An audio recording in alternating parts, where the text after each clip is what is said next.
Alors vous aussi, vous filez direct à la dernière ligne de votre offre pour regarder le prix. Je vous montre comment transformer votre devis en véritable plan de réussite. Alors, bienvenue. Aujourd'hui, on va décortiquer ensemble 5 déclencheurs psychologiques qui peuvent tout changer dans une conversation de vente.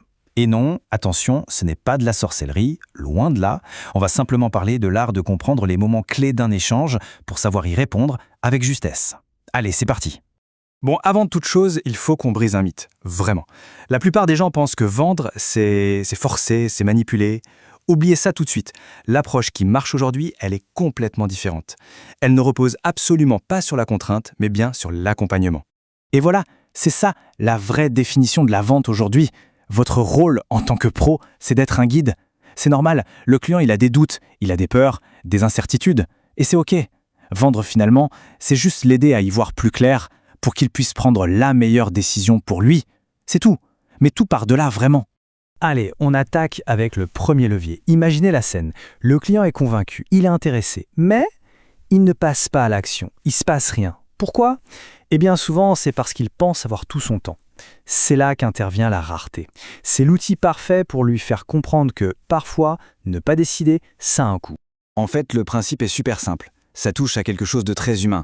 On accorde beaucoup plus de valeur à ce qui est rare, à ce qu'on risque de perdre. C'est comme ça. Et attention, là encore, le but c'est pas de manipuler, c'est juste de comprendre comment fonctionne la perception de la valeur. Une opportunité qui peut disparaître, forcément ça nous oblige à la regarder un peu plus sérieusement. Regardez cette phrase. Elle est simple, elle est honnête et elle est hyper efficace.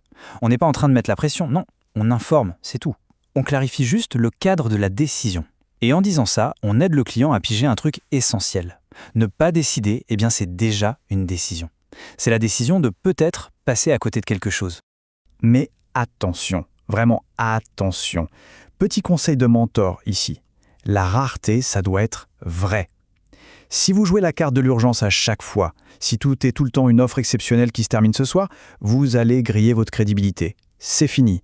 Et sans confiance, il n'y a pas de vente saine. Point final. Donc, on utilise ce levier avec parcimonie et surtout avec honnêteté. Ok, on passe au deuxième levier. Celui-là, je l'adore. C'est un principe fondamental. Avant même de penser à convaincre avec des arguments, la priorité, c'est de rassurer. Pourquoi ? Parce qu'un client qui est rassuré, c'est un client qui va vraiment vous écouter. Et le meilleur, le plus puissant des moyens pour rassurer, c'est la preuve sociale. C'est un réflexe, c'est instinctif. Quand on est face à l'incertitude, qu'est-ce qu'on fait ? On regarde ce que les autres ont fait. On se demande, ok, les gens qui me ressemblent, ils ont fait quoi dans ce cas-là ? Et en montrant que d'autres ont déjà pris ce chemin et qu'ils en sont contents, on fait baisser la perception du risque d'un coup. On lui montre qu'il n'est pas le premier à se lancer, qu'il ne marche pas dans un champ de mine.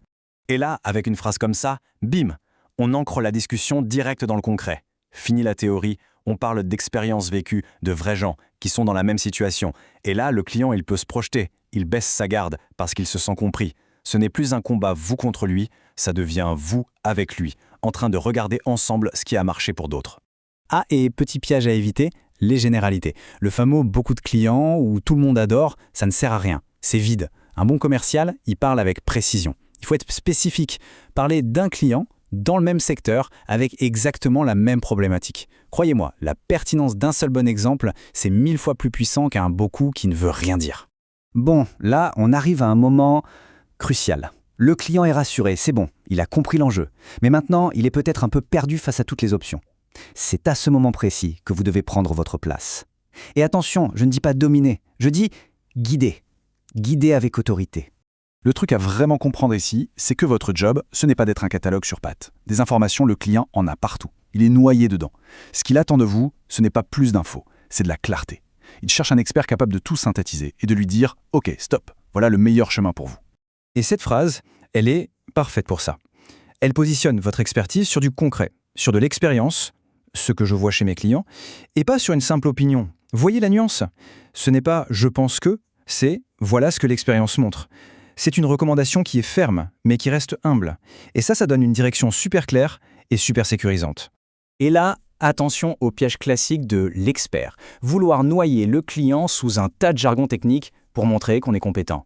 Grosse erreur. La vraie autorité, elle se voit dans la capacité à rendre les choses simples. C'est votre clarté qui va construire votre crédibilité, pas votre complexité. Ok, Donc les 3 premiers leviers, ils sont là pour structurer la décision. Maintenant, les 2 derniers, ils sont là pour construire la confiance. Et c'est fondamental. Parce qu'on ne veut pas juste une transaction, on veut bâtir une relation. C'est ça qui fait toute la différence sur le long terme. Ces 2-là, ils marchent main dans la main. La réciprocité, c'est simple, c'est donner avant de recevoir. C'est montrer qu'on est là pour aider. Point. Et l'engagement, c'est faire avancer la discussion petit pas par petit pas en obtenant des micro-accords, des petits oui tout au long du chemin. L'idée, c'est que la décision finale soit juste la suite logique de tout ça. Une phrase comme ça change toute la dynamique. En 1 seconde, vous passez de « le vendeur qui veut mon argent » à « l'expert qui veut m'aider ». C'est énorme. En offrant un conseil utile, vraiment désintéressé, vous montrez que votre but premier, c'est d'apporter de la valeur. Ça change tout dans la tête de votre interlocuteur. Et cette question-là, elle est subtile, mais qu'est-ce qu'elle est puissante. On ne cherche pas à vendre, non. On cherche juste à valider qu'on est sur la même longueur d'onde. Et chaque fois que le client dit oui, même sur un petit truc, il s'engage un peu plus. Il n'est plus passif, il ne subit plus, il devient actif, il construit la solution avec vous. Et ça, c'est un rappel super utile. Proposer la signature tout de suite, c'est exactement comme demander quelqu'un en mariage au premier rendez-vous. Ça ne marche pas. Il ne faut pas sauter les étapes. Chaque petit oui, c'est une marche d'escalier. Et si vous montez les marches une par une, arriver en haut, ce n'est plus un choc. Ça devient une évidence. Alors maintenant, la question, c'est comment on assemble toutes ces pièces du puzzle ? Ce qu'il faut vraiment comprendre, c'est que ces 5 leviers, ce ne sont pas des techniques de ninja à réciter par cœur, non. Ce sont tout simplement les étapes naturelles d'une conversation constructive et bienveillante. Regardez, ça coule de source en fait. D'abord on rassure avec la preuve sociale, ensuite on apporte de la clarté avec l'autorité, on aide en donnant de la valeur, c'est la réciprocité, et on engage avec des petits accords. Et si tout ça est bien mené, alors la rareté elle n'arrive qu'à la toute fin, comme un petit coup de pouce pour déclencher une décision qui, au fond, est déjà devenue évidente. Et cette distinction, elle est absolument fondamentale. Pensez-y comme des niveaux. Le commercial moyen, lui, il cherche à vendre. Point. Le bon commercial, il a déjà compris un truc. Il cherche à comprendre. Mais l'excellent commercial, lui, il va encore plus loin. Il n'essaye ni de vendre, ni juste de comprendre. Il orchestre la conversation pour que ce soit le client de lui-même qui arrive à la conclusion que sa décision est la plus logique. Il ne vend pas, il rend l'achat logique. Presque inévitable. Alors pour finir, voilà la question que je vous laisse. Une question pour vraiment repenser toute votre approche. Au lieu de vous demander comment est-ce que je peux vendre, demandez-vous plutôt comment est-ce que je peux structurer notre échange pour que la meilleure solution devienne une évidence pour mon interlocuteur. Si vous cherchez la réponse à cette question-là, alors vous tenez la clé de l'excellence. J'espère que c'est plus clair. Un conseil pour ne rien manquer, une fois sur la chaîne, cliquez sur le bouton s'abonner, puis sur la petite cloche pour activer les notifications.